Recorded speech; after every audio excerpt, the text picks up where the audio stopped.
Doctor இப்படி சொல்லுவாங்க அப்படின்னு சொல்லிட்டு யாருமே எதிர்பார்க்கவே இல்ல. ஏன்னா, அந்த அளவுக்கு போதுன்னா, ஒரு விஷயத்த சொல்லியிருக்காரு. கௌதமோட உயிருக்கு எந்த ஒரு ஆபத்துமே கிடையாது. ஆனா, கௌதம் கண் முழிச்சு பார்க்கும்போது, உங்கள எல்லாரையுமே அவருக்கு தெரியுமா? தெரியாதா? அப்படின்றது தான் மிகப்பெரிய டவுட்டா இருந்துட்டு இருக்கு. அப்படின்ற மாரி போதுன்னா, இப்போ ரொம்பவே கிரிட்டிக்கலான ஒரு சிச்சுவேஷனுக்கு கொண்டு டாக்டர் விட்டுறாரு. அதே மாதிரி நான் பாத்தீங்கன்னா, இப்பவே சொல்லிடுறேன். கௌதம் கண் முழிச்சதுக்கு அப்புறமா, அதாவது அவருக்கு பாத்தீங்கன்னா, கொஞ்சம் பழைய நினைவுகள்லாம் மறந்திருக்கு. அது எதுவரைக்கும் மறந்திருக்கு அப்படின்றது பாத்தீங்கன்னா, அவர் கண் முழிச்சா தான் தெரியும் அப்படின்ற மாரி டாக்டர் சொல்றாங்க. இத கேட்ட உடனே பாத்தீங்கன்னா, நம்ம ஜானகி, வெங்கட்ராமன், இலக்கியா இவங்க எல்லாருமே பாத்தீங்கன்னா, பயங்கர ஷாக் ஆக ஆரம்பிச்சுறாங்க. ஏன்னா, இப்போ கௌதம் உயிரோடு இருக்கிறத தாண்டி அவருக்கு பழைய நினைவுகள் இருந்துச்சு. அதாவது ஏற்கனவே பாத்தீங்கன்னா, தன்னோட அம்மா ஜானகி கிடையாது அப்படின்ற விஷயத்த பாத்தீங்கன்னா, போட்டு உடைச்சுட்டாங்க. இப்போ இது எல்லாத்தையுமே அவர் தாங்கிக்கிட்டு இருக்காரு அப்படின்ற மாரி தான் நினைச்சிட்டு இருந்தாங்க. ஆனா இப்போ பாத்தீங்கன்னா, அவருக்கு பழைய நினைவுகள் மறந்திருக்கு அப்படின்னும்போது, ஒருவேள இப்போ பாத்தீங்கன்னா, நடந்த விஷயங்கள்லாம் மறந்திருந்தா, ஓகே பிரச்சனை கிடையாது. இந்த அஞ்சலி பாத்தீங்கன்னா, தன்னோட அம்மா அதாவது கௌதமோட அம்மா, ஜானகி கிடையாது அப்படின்ற மாரி சொன்னது மறந்திருந்துச்சுன்னா பிரச்சனை கிடையாது அப்படின்ற மாரி தான் நெனச்சிட்டு இருக்காங்க.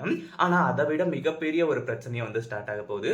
அதுக்கு முன்னாடி என்னவெல்லாம் நடக்குது அப்படின்னு சொல்லிட்டு பார்க்கறதுக்கு முன்னாடி, இப்பதான் நம்ம சேனலுக்கு ஃபர்ஸ்ட் டைம் வரீங்க அப்படின்னா சப்ஸ்கிரைப் பண்ணிக்கோங்க. இப்போ நம்ம இலக்கியா இருந்துட்டு அந்த கடவுள் கிட்டலாம் வேண்டிக்கிறாங்க.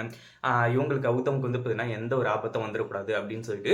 ஏன்னா, உண்மை தெரிஞ்ச அடுத்த செகண்ட் பாத்தீங்கன்னா, யாருமே பாத்தீங்கன்னா, நம்ம கிட்ட சொல்லலையே அப்படின்ற மாரி ஒரு பக்கம். இன்னொரு பக்கம் இப்படி அசிங்கப்பட்டு, அவமானப்பட்டு, நான் நின்னுட்டு இருந்திருக்க மாட்டேனே, ஆரம்பத்திலேயே சொல்லியிருந்தா அப்படின்ற மாரியும் நெனச்சிருந்தாரு.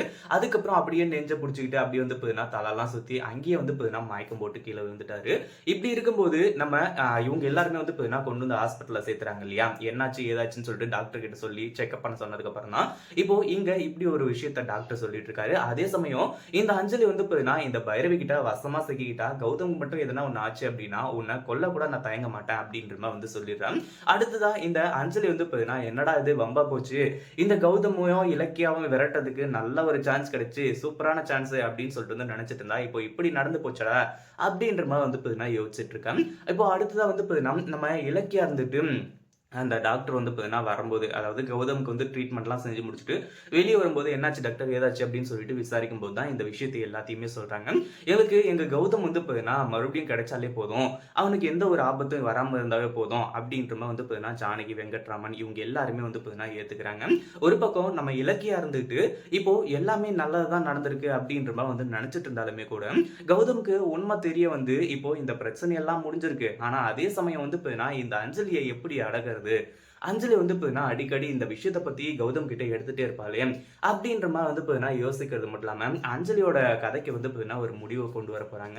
அதாவது ஏற்கனவே இந்த மகேஷ்க்கு அஞ்சலிய பத்தின ரகசியங்கள் தெரியும். ஆதாரங்களும் பாத்தீங்கன்னா வச்சிருக்கான். அவன்கிட்ட தான் பாத்தீங்கன்னா, இப்போ நம்ம இலக்கியா ஹெல்ப் கேட்க போறாங்க.